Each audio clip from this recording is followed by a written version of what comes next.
process do you use to access it? It's got to be very, very rigorous. But this is the point you are raising earlier on. And I wish as a country... Can I just allow to also hear from Bilokero, the Capture Prof? Oh, okay. Yeah. I thought he was trying to set up with a cup of tea. Good to see you, Bill. You know, we depend on Bilo to pray for us every Thursday in the morning before he comes. Oh, he does. That's why he first goes. Yeah, that's why he first goes. That's why we have the host the whole day. You can't just feel another fresh air. You do, actually, when he steps just clean microclimate when he walks in. Yes. A man who's, from prayers. Thank you. Yeah, Bilo. No, I think it's not teachers only, but I think really with the level of inflation in the country and the way the cost of living has gone up, I think the public servants really, and teachers in particular, they need a pay review. That I think there's no doubt. Things have become very expensive in life, and everyone in this country is feeling it. But I think for me the challenge really is if this request by NAT is going to be approved by TSC, because Teacher Service Commission, with the situation in the country now and the way IMF, is setting new conditions, and they want, so I don't know whether it's going to be possible, but I think with the challenges that we face in the economy today and the cost of living, I think they deserve a pay rise. They deserve a pay rise. Gituri wanted to say something. Yes, I wanted to pick, I think Patrick is spot on that, and I think it took a lot of time for them to go to the performance contracting, and the teachers are in that. Whether it's done, that's a different matter. And we need to start planning. Even when you get into any institution, you need to train. You need to take them through that process. You know the cost of living. So I think there is a way to do that. And we are not in the same thing. And I think we need to be a bit careful. Since February this year, the professors, lecturers in Nigeria have been on strike. And they are looking for a salary increase. There is a correlation between how much you pay and how much you're producing from the economy. It's our priority now. And I hear my brother Bill here. If I was in that seat, it's my priority to look at the food prices and all about salaries. Really. Because it's a key question we have to do in this country. As I said, the house is burning. So you don't actually, let's first fix it, and then we look, because we have to go the point of saying how much are we producing. That's the bottom line. So in my view, in terms of, and I got the 4 R's, Patrick, now. The first one is recruit, retain, retrain, and retire. Yeah. So you have to take that whole spectrum when you're looking at any organization, be the Teacher Service Commission or be what our brothers here. But I think as a country, as institutions, and I appreciate the point Patrick's raising, that the issue of appraisal becomes extremely important. And any salary increase should not fall. Si kwa jumla, ati tunaamuka si zote tupatiwe. Right, thank you. Yeah, si zote? Si kwa jumla. Yeah, si kwa jumla. Si kwa jumla. No, because the reason that I'm raising, and you're talking about retirement, is I wanted just to also bring to attention for this particular discussion what was on the front page of a Star yesterday.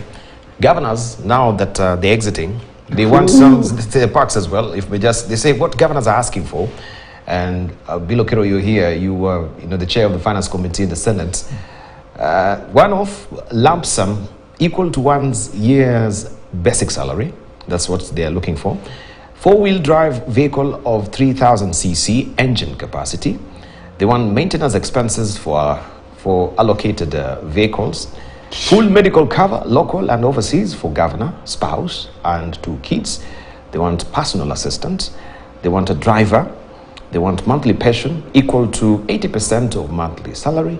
They want fuel allowance at 10% of monthly salary. Right? This is not even including the servants that they are looking for, and this is for a lifetime. For a lifetime. Yeah. What they're saying, we are equal to the president, because we have our own turf as well as counties, and we should be deemed to be president. So the treatment we give to the president, deputy president, and the chief justice should also be accorded to the governors. Is this a pie in the sky? Yeah. I think it's ridiculous. I saw it, but I think it's really unacceptable completely.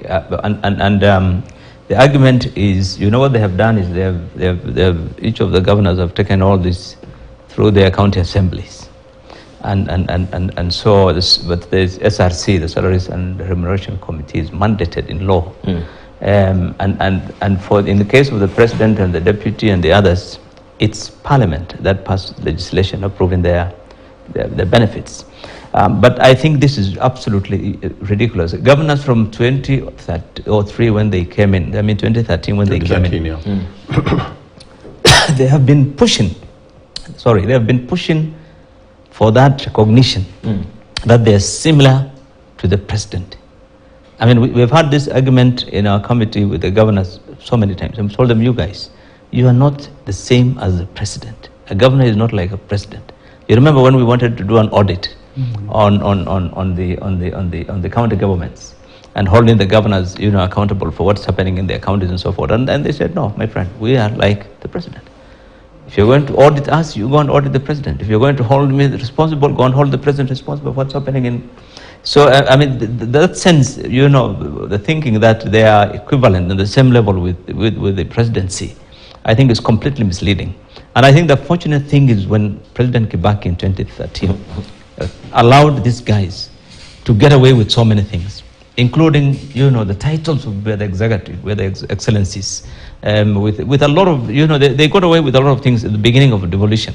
And I think that gave them a sense of entitlement, that they need, all this. So, but this is something that if you allow, you're going to put this country into a serious, because everyone else, the professor here and his team will say, we want also the same thing, a lifetime pension.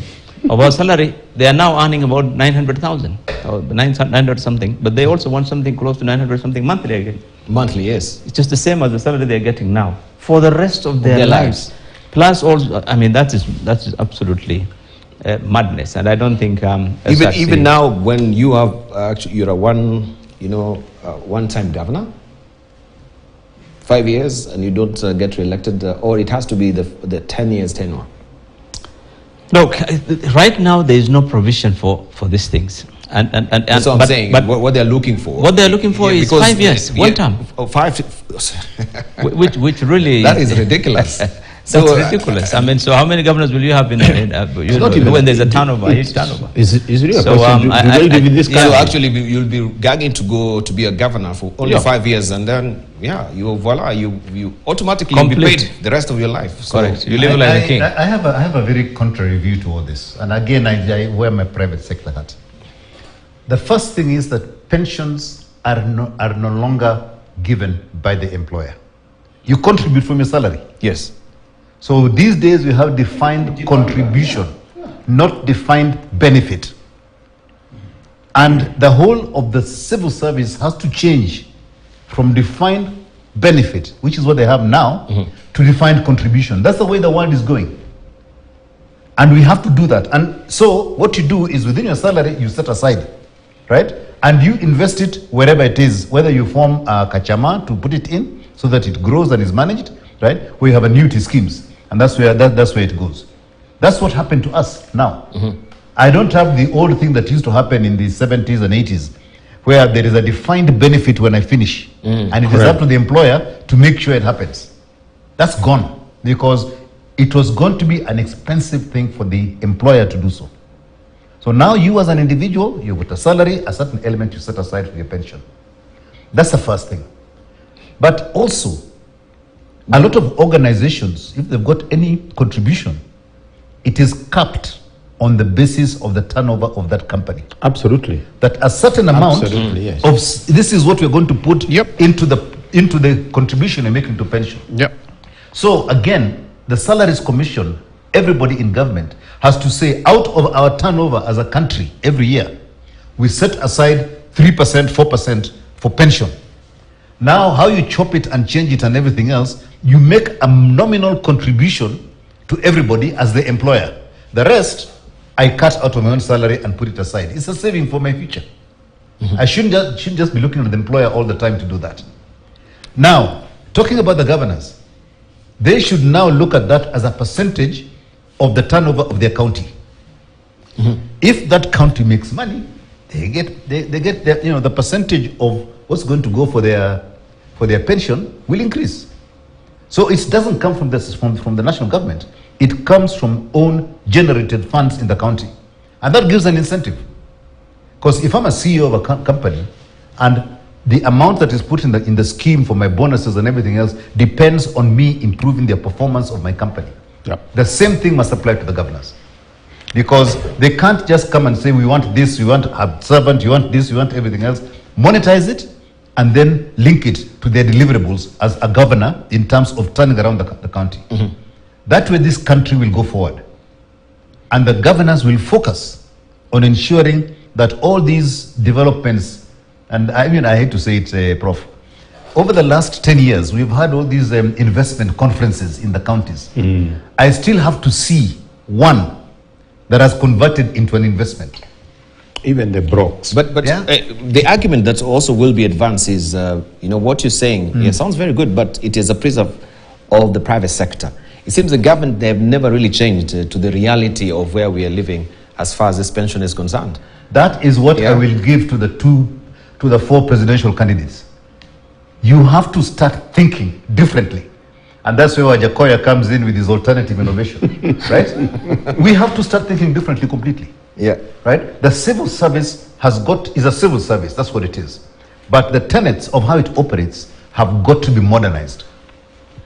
And that modernization, you will see a convergence of the civil service and the private service. There has to be a convergence in terms of how they work and how they do things. In some of the developed countries, an MP is a voluntary job. Yes. An MCA is a voluntary job. All they do is they get expenses for going from this place to that place, and they operate within their ward, within their constituency. They don't have to, if they travel to London and everything else, that's very clear. But they don't get these huge perks. To me, I will summarize it. We used to have a program in TZ. Mazgumzo Badaya Habari. Yes. Yeah, that's what we are talking about. Yeah, those are the kind of things people we are talking about. That was it. Yeah. It's like they don't live in this country. Really.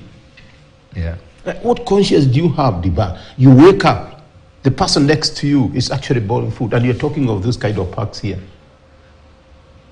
I think we should have that. Mazgumzo Badaya Habari. And you know why it is. How it was all about. This is something that Bill Okero should have actually, rectified. So that when you in the Senate... this issue of the pension of the governors has pension, been a matter. And we're not really even talking about governors, just across the civil servants in government. Yeah. Because they've not really woken up to this particular reality that Kenyans are living in. And what Patrick is saying, you have commiserate contribution from your salary. So it's not really with the remit of the government to really sustain your pension until you die. The pension in Parliament, which I think is probably the same, is a defined contribution scheme, because we contribute, Parliament contributes, members of Parliament, they contribute an equivalent amount that the employer contributes. Exactly. Exactly, that's what they do. And if you do one term, like when I did my first one term, and I did not come back to Parliament, I only get my contribution. I don't get the contribution of the government. That's the way it's been. Sure. But this agitation in the last 4 or 5 years to try and get everyone into this scheme. This started in 2018 when governors started, this campaign, and the push and pull has been there for a long time. By the way, from 2013, even Senate had tried to legislate this pension scheme for the governors. And it has been very difficult because because we realized this thing was going to come. But all attempts to try and legislate on this has really been frustrated for a long time. I remember when I was in Senate by National Assembly, and there's a lot of interest. You know how government works.